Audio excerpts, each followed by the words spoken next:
What is democracy? Is it a form of government? Is it a bundle of rights and obligations reserved by we the people to build a sustainable civil society? Is it a way of life? Discover a few minutes at a time what democracy looks like, sounds like, tastes like, feels like through Civics 101, interviews, life out and about town, and acts of kindness, highlighting you the person and we the people. I'm Beth Radow, co-president of the Larchmont-Mamaroneck, New York chapter of the League of Women Voters. I'll be your guide. Thank you for traveling along on this journey. Change will not come if we wait for some other person or if we wait for some other time. We are the ones we've been waiting for. The health of the democratic spirit itself is at issue, and the renewal of that spirit is the urgent task at hand. The very identity of our nation depends on the passing of civic ideals to the next generation.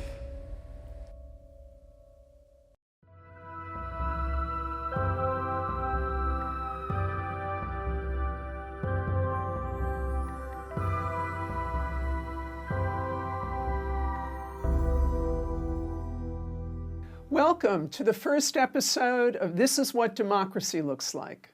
You guessed it, the subject is facts. Facts matter. I Googled facts and democracy, and here is what AI responded. Democracy is a system of government where citizens have the power to participate in decision-making, either directly or through elected representatives. It emphasizes individual autonomy, equality, and the protection of human rights.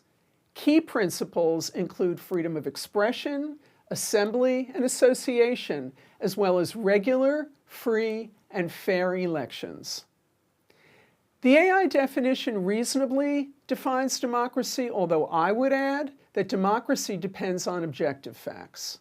For a sustainable democracy, we the people, those we elect to represent us, should make decisions using the same set of verifiable, objective facts.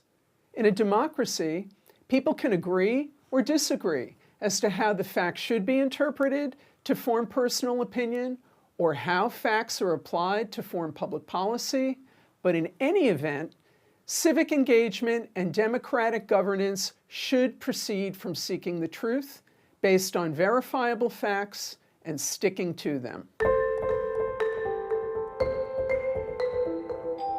It's fitting that I'm here today with Matt Sullivan, who is the Executive Director of LMC Media. Welcome to the show, Matt. Thank you, Beth. It's a pleasure to be here. It's great to be here. My question to you to start is, what does democracy mean to you? Well, I would say democracy is essentially everyone having a voice, and everyone having a seat at the table. I think that that's very important. Accessibility is a key component of democracy, and that's essentially what really got me involved in LMC Media and public access as we knew it at the time. And now we've transferred over to a little bit more of an updated modern term, which is community media. Mm-hmm. And that's how collectively in our industry we like to refer to our media centers. So it's really about everyone having a voice, everyone having an opportunity to be heard, to be seen, and to feel that they're part of this system and this community. So LMC was formed in, I think, the early 80s, in the League of Women Voters. And the League of Women Voters had a hand in that. Absolutely. Tell me a little bit about the mission, and also, I guess this is a two-part question, some examples of what people in the community are doing. Sure. So the mission of LMC, really our actual mission statement is to connect, create, and inform the community through the use of digital media. And the way in which we do that is having a studio like this, our studio on the Avenue, that is open to the public. And if you're a resident of Mamaroneck or Larchmont, a business owner, a nonprofit, you actually have free use of this space once a month for 1 hour. So that's one way that they can get involved. They can borrow equipment from here and they can do their own programs out in the field. Mm-hmm. They can use our edit facilities that we have. We have a wonderful, professional trained media staff that they can can work with if they have any questions about the equipment, about editing, or just coming in and learning how to produce their show. But this is the platform for people. And I always say, before we had YouTube, we had community media, and so this is where it all started. And this is really a place for it, that is essentially the voice of the people. People can come in and they can say what they want, even if it's not popular. They can come in, they can use this facility and this opportunity to get the word out, and the sky is really the limit, which is pretty cool and exciting. Totally. Yeah. Yeah. So give me an example or two or three of people in the community who are, got shows and are doing something. Yeah. So, we sort of run the gamut, the whole spectrum of programming. And we have people who have financial literacy shows. We have young kids who have a gaming show. We have people who come in and they talk about, a number of things going on in the community. We help the chambers of commerce. So we work with the Larchmont Chamber and the Mamaroneck Chamber, and they actually produce programs here where they invite local chamber businesses to come in and talk about any number of initiatives, or just talk about their business and bring light to that.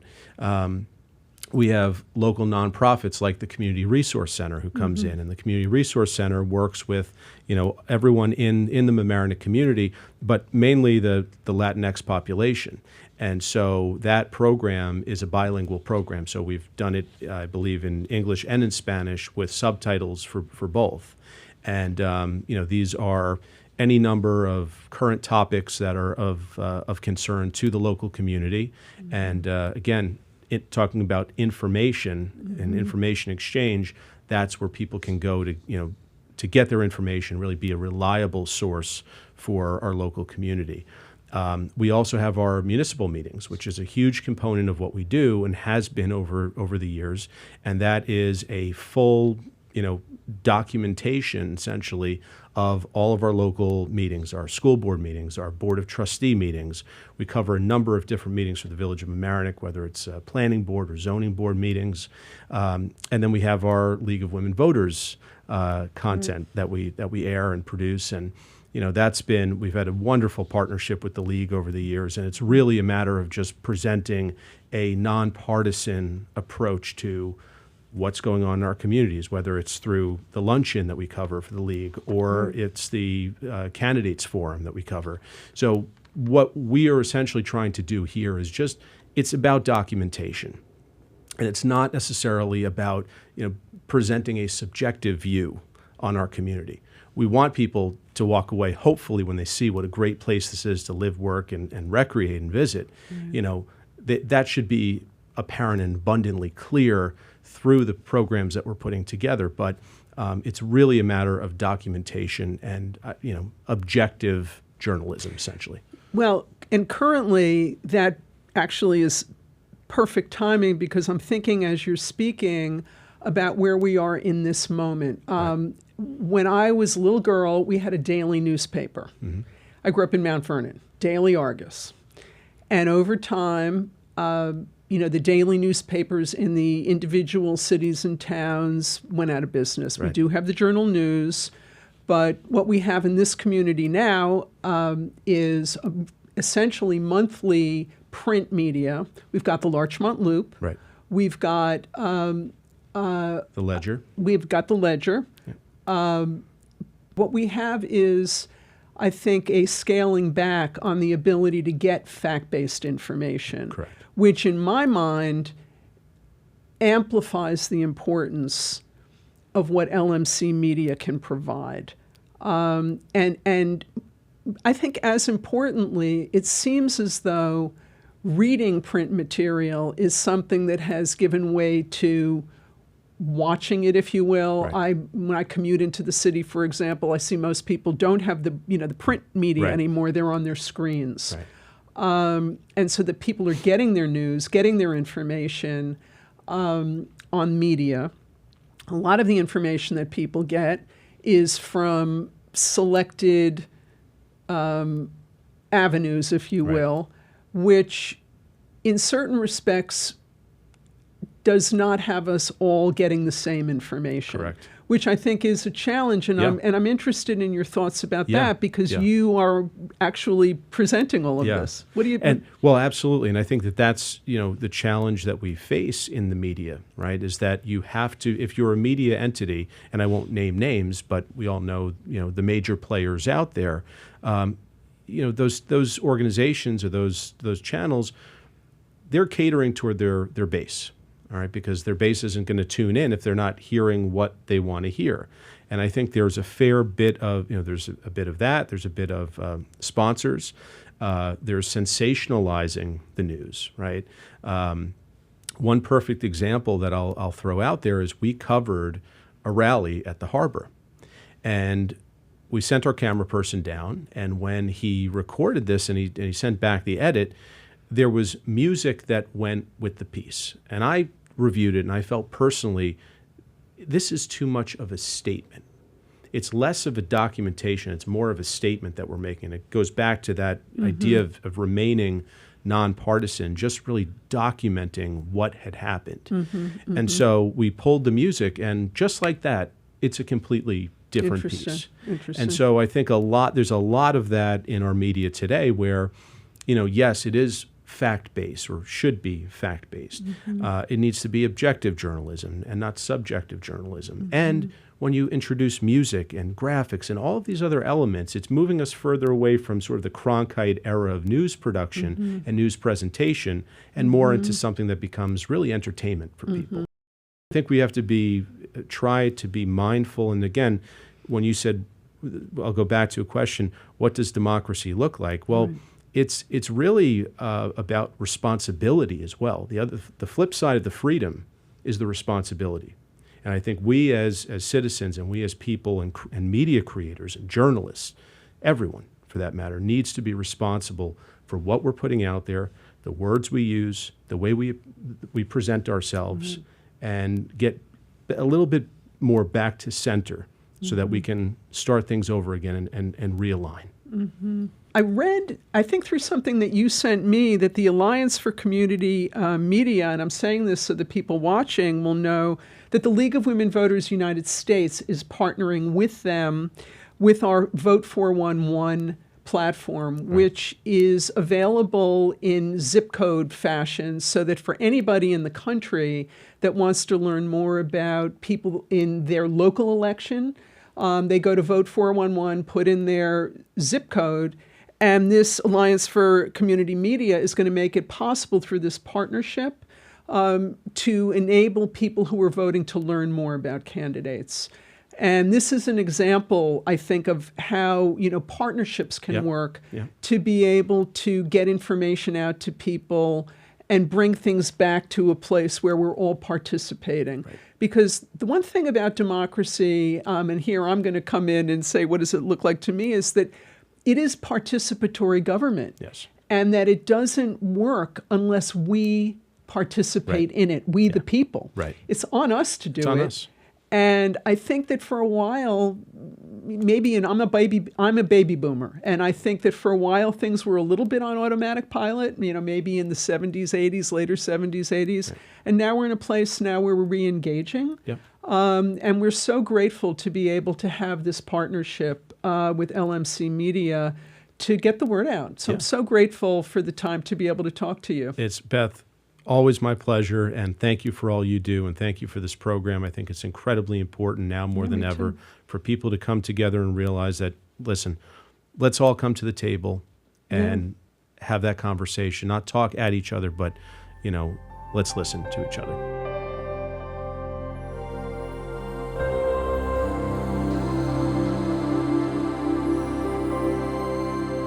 At the April 25th League of Women Voters Luncheon, I welcomed human rights artist and activist Mary Frank. I also had the opportunity to speak with luncheon guests. This past December, while researching artists who use their talent to create art that advocates with force through imagery, I discovered New York artist Mary Frank, who in 2017 created the truth button that we celebrate here today. Mary's dedication to human rights inspired me to invite her to join us here today. Please give a warm welcome for celebrated artist and human rights advocate, Mary Frank. Endlessly, I ask myself, what is art for? The list changes. When people make music, they inhale, connect their eyes, and on exhalation, begin the music. I would love to make that moment visible. What is art for? To comfort the dead, to wake up the living, to mark the changes of day to night, to give courage to use oneself fully, to transform pain into joy, to know we are nature, to know the migrations of stars, plants, fish, birds, and mammals, and the immigrations of people, to take nothing for granted. A body of work is a wonderful expression. The feet, the space between the bones, the sigh, the scream, the wings, the eyes, the connective tissue in us and between all living beings. I think that's it.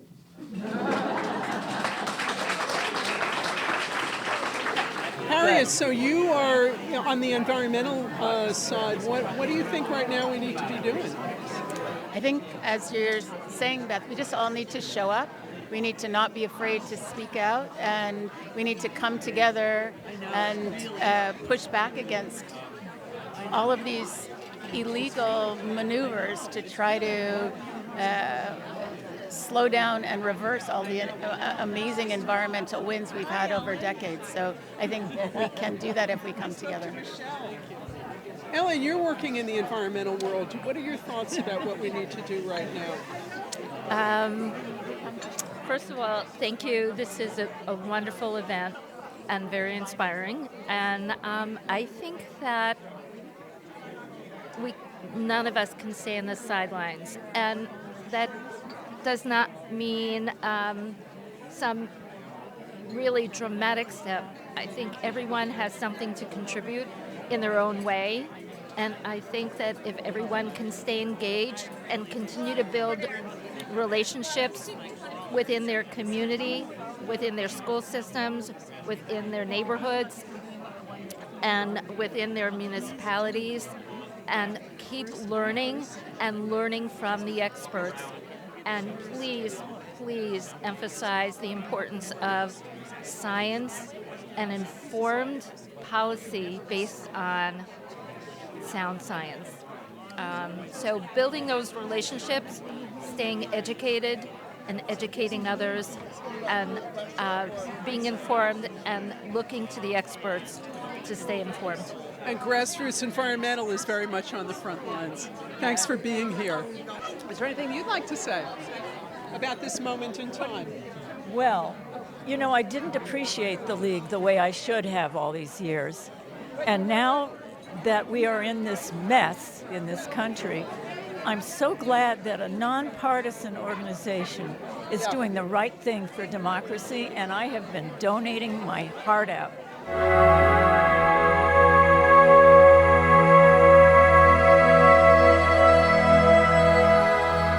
At the League of Women Voters' recent luncheon, members asked what can be done to promote democracy. We've posted on our lwvlm.org website some of the things you can do. The League seeks to meet the moment with this program and recognizes that acts of kindness help to define what makes democracy an enduring way of life. Acts of kindness are nonpartisan, come in a variety of ways, and can transform an otherwise unremarkable day into a memorable one. At the League's recent luncheon, I experienced the joy of giving to every lunch guest the powerful truth button created by celebrated artist Mary Frank, who you heard from in our earlier segment. Think of our community as a mini civil society that comes to life one outstretched hand at a time, one act of kindness at a time. That is what democracy feels like. When it comes to defending democracy, seek the truth. Be a stickler for facts and stay engaged. Until the next time, the best way to predict your future is to create it. I'm Beth Radow, and this is what democracy looks like.